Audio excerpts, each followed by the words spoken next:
Up today, Korea's Go Grandmaster Lee Se-dol earns a stunning victory over Google's artificial intelligence program AlphaGo in Game 4 of their 5-match series. With less than 1 month to go before Koreans head to the polls for a general election, Korea's political parties are still trying to finalise their candidates.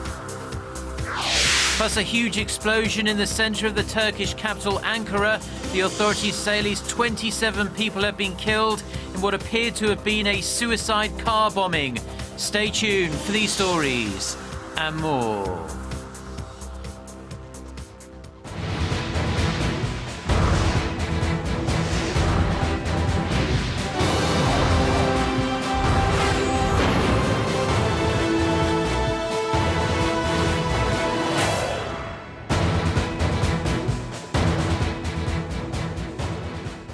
Hello to our viewers around the world. It's 6 a.m. on Monday, March 14th here in Seoul. Thank you ever so much for joining us. I'm Mark Broom. Our top story this morning, it was score one for the human. Korea's Go Grandmaster Lee Se-dol finally took a game against Google's AI system AlphaGo on Sunday. Lee proved just too powerful for the supercomputer, forcing it into a mistake it was never able to recover from. Lee Ji-won starts us off. After what was the longest game yet, clocking in at 4 hours and 44 minutes, Korea's Lee Se-dol finally got his first victory against artificial intelligence supercomputer AlphaGo in their fourth historic match of Baduk, or Go as it's known in the rest of the world. AlphaGo was winning the game in the beginning, but after a number of original and creative attacks by Lee about halfway through, AlphaGo got flustered and then it made a number of mistakes. Toward the end of the match, it seemed like AlphaGo was regaining its footing, but Lee kept gaining ground and the computer made some more mistakes. Finally, after 180 moves, when its calculations show that the possibility of winning was less than 10%, AlphaGo conceded defeat. If I had been the one winning 3-0, I would have been very upset to have lost this round. But claiming a victory like this, I couldn't be happier. AlphaGo won the first 3 games in their best-of-5 game tournament, but Lee's victory is very meaningful as it shows that human intelligence has not yet been outsmarted by AI. Lee Ji-won, Arirang News. And congratulations to Lee for that win. The final game in that series, the 5th game, will be held on Tuesday afternoon, 1 p.m. Korea time, and can be viewed live on YouTube as well. Now, in other news, Korea's political parties are kicking off their candidate nominations into overdrive ahead of the general election, now less than 1 month away. The process has been held up by infighting within each party, delaying nominations for districts caught in the crossfire. Oh Se-young with the details. Korea's main political parties are rushing to finalise their candidates and nominees for an upcoming election on April 13th. The ruling Saenuri Party on Sunday announced its 5th list, naming 19 nominees. It also confirmed that party chairman Kim Moo-sung will compete for the candidacy in the primary for Junggu-an-yeongdo district in Busan. Kim is involved in a factional feud which had raised questions on whether he is able to gain the backing of enough of his fellow lawmakers to win a party nomination for his district. The party also announced its first round of primary results for 20 districts, confirming candidates for 18 districts, while the other 2 districts will have to narrow the field from 2 candidates to 1 in another round of polling. Meanwhile, the opposition, the Minju Party of Korea, is also holding a last-minute candidate screening session following internal conflicts. The party has completed the screening process for 194 districts, with 32 to go. It held its first round of primaries and telephone surveys across 18 districts on Sunday, with the results to be announced the next day. As for the minor opposition, the People's Party, it held its first screening round and the list of nominees will be announced on Monday. This comes amid an internal dispute over the prospect of an electoral alliance with the Minju Party, which has delayed the screening process for areas in the liberal stronghold of Jeollanam-do. At a press conference on Sunday, party founder and co-chairman An Chol-soo reaffirmed that he is against the merger. Oh Se-young, Arirang News. Now, in a show of brute force after North Korea's recent nuclear missile provocations, a US nuclear-powered supercarrier arrived in South Korea's southern port city of Busan on Sunday. For more on the latest addition of military hardware to the annual joint Seoul-Washington drills, Kim Min-ji reports. The USS John C Stennis nuclear-powered supercarrier arrived in the southern port city of Busan on Sunday to participate in an ongoing annual military exercise between South Korea and the United States. The 100,000-ton vessel is the size of 3 football fields and is loaded with roughly 80 advanced aircraft. It is also the centerpiece of the U.S. Navy's Great Green Fleet initiative. We are using energy efficiency measures like new technologies, updated operational procedures, and alternative fuels in the course of our normal operations. The supercarrier will lead the USS John C Stennis strike group, which consists of the Stennis, as well as guided missile destroyers, USS William P. Lawrence and USS Stockdale, among others. Seoul and Washington launched the drills last week called Key Resolve and Foal Eagle, during which they aim to strengthen their defense cooperation against North Korea's escalating nuclear and missile threats. Our focus is on deterrence. We're trying to deter such provocative acts. And the presence of the John C Stennis and her carrier strike group is part of that deterrence. The deployment of the supercarrier is one in a series of military assets the U.S. has dispatched to the peninsula in a show of force after North Korea's provocations earlier this year. After the North's nuclear test in January, the U.S. deployed a B-52 strategic bomber to South Korea, and in February, following Pyongyang's missile test, it dispatched the nuclear-powered USS North Carolina attack submarine.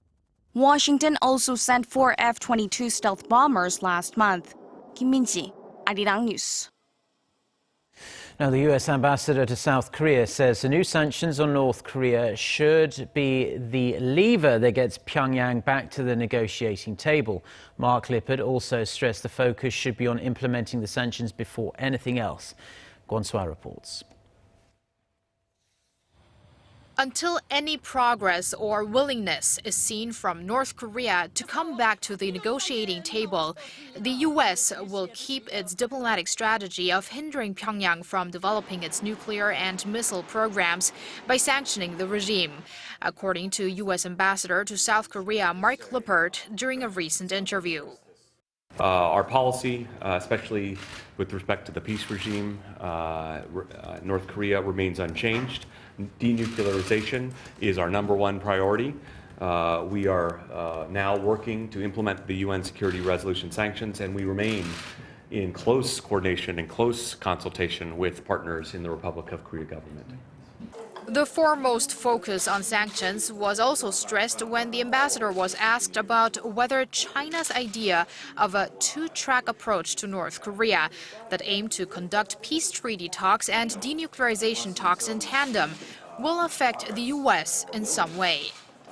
Look, we continue to talk to Chinese friends. Everybody from Secretary Kerry, Deputy Secretary Blinken, Assistant Secretary Russell have all been to China in the not too near past. And we continue to talk to the Chinese about a way forward and how we can resume 6-party talks. But I think right now, in the immediate term, the focus is on strong implementation of the sanctions and making sure that sanctions are as effective as possible to drive the North Koreans back to the negotiating table. While Lippert said it's too early to speculate on the synergy effects of the multilateral and unilateral sanctions, their efficacy will show in slowing and curtailing the regime's nuclear and missile development, and that they are designed to sharpen North Korea's choice in whether to abide by international rules or not. Kwon Swa, Arirang News.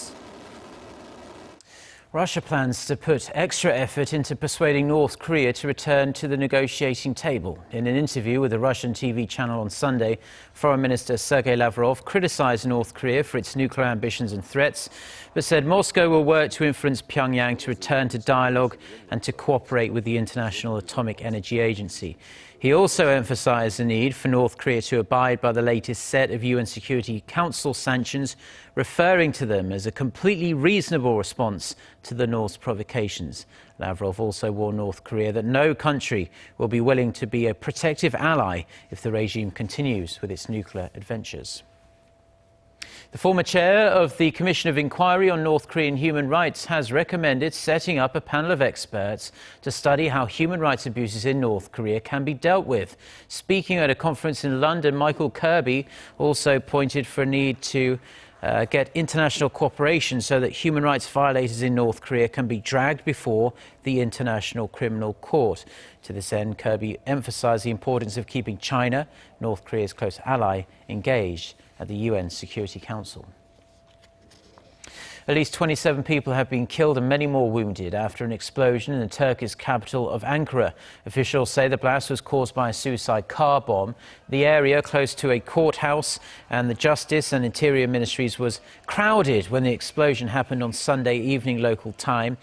There has been no immediate claim of responsibility for the attack, but Turkish security officials suspect it had been carried out by the Kurdish PKK or an affiliated group.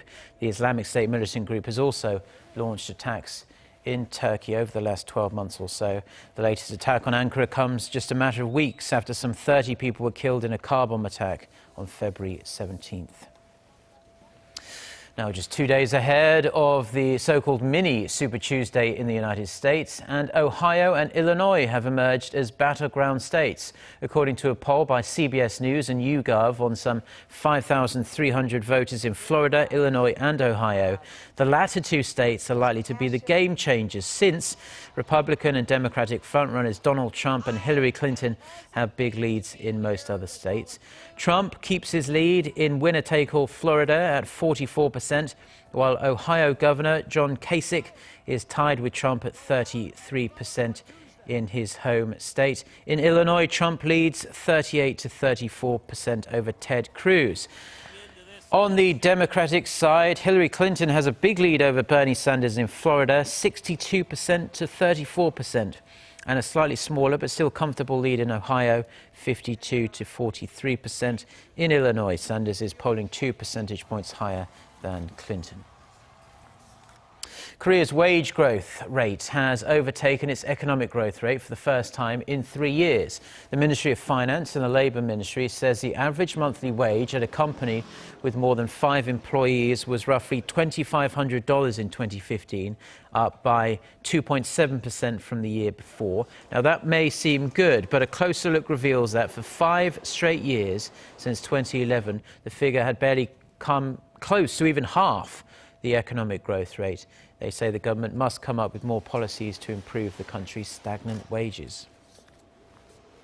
Now, a new generation of IT devices is making driving easier and safer. And whether you want a better view of your car's blind spots or keep better track of its internal systems, it's worth checking out the latest tech developments in the auto world. For a look at 2 new gadgets that could come in handy when you're on the road, Kim Mok-yeon reports. There are many factors a driver has to consider behind the wheel. Sometimes adjusting your rear-view mirror is not enough to check blind spots, and drivers often find themselves looking over their shoulders. As popularity grows for smart cars in Korea and overseas, a number of technologies are being developed to make driving easier. By looking at a video monitor, a driver will be able to see nearly every angle of the car's exterior with the help of high-definition cameras. Many car accidents happen since the driver has to look at the rear view and side mirrors to check blind spots. But with the help of camera technology, such risks could definitely be reduced. Drivers can also check on the state of their car's equipment with their smartphone. A device that monitors interior vehicle information connects to the smartphone through wireless technology, making it easier for car owners to know how all systems are running. At this stage of the Internet of Things, the potential of how these smart technologies could develop seems boundless. Kim Mok-yeon, Arirang News.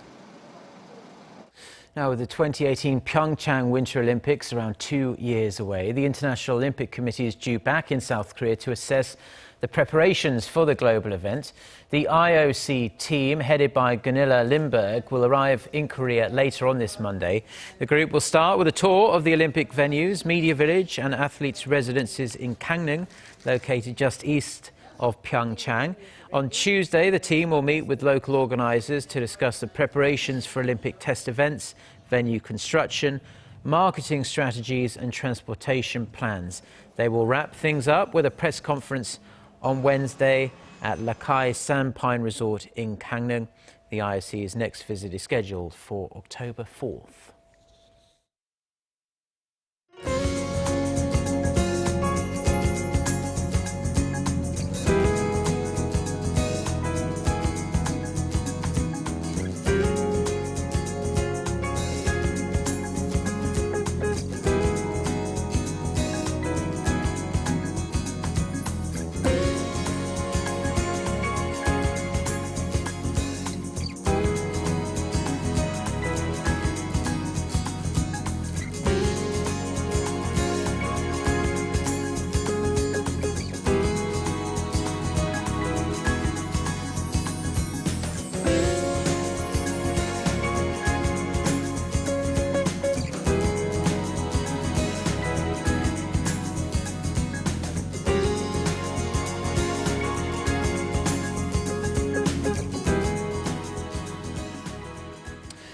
Well, that's all we have for now on this Monday morning here in Seoul. I'm Mark Broom. Thank you as always for tuning in to our newscast. We do appreciate it a lot.